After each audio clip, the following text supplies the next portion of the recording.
আসসালামু আলাইকুম। কেমন আছেন সবাই? কখনো চিন্তা করে দেখেছেন, গরু কিন্তু আমাদেরকে দুধ দেয় না, আমরা জোর করে দুধ কেড়ে নেই। গাধারা কিন্তু বোঝা বইতে চায় না। এক সময় ধোপারা জোর করে বোঝা বহন করাইতো।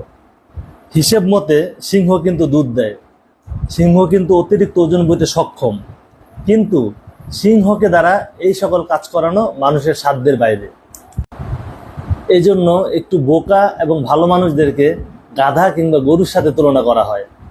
এই দুটো প্রাণীর নামে কাউকে ডাকা অথবা এই দুটো প্রাণীর সাথে কাউকে তুলনা করা, তার মানে তাকে অপমান করা। কিন্তু কাউকে সিংহ বললে সে উল্টো আরো গর্ববোধ করে। সেই সিংহ যার দ্বারা সমাজে কোনো উপকার আসে নেই, সেই সিংহ যার কাছে মানুষ গেলে নিমিষেই পরপারে চলে যায়, সেই সিংহ মানুষের চোখে আবার রাজা। কিন্তু সেই উপকারী গরু কিংবা গাধা মানুষের কাছে হাসির পাত্র। অতিরিক্ত ভালো হওয়ার সমস্যা এটাই, অতিরিক্ত ভালো মানুষগুলো কারো কাছে গুরুত্ব পায় না।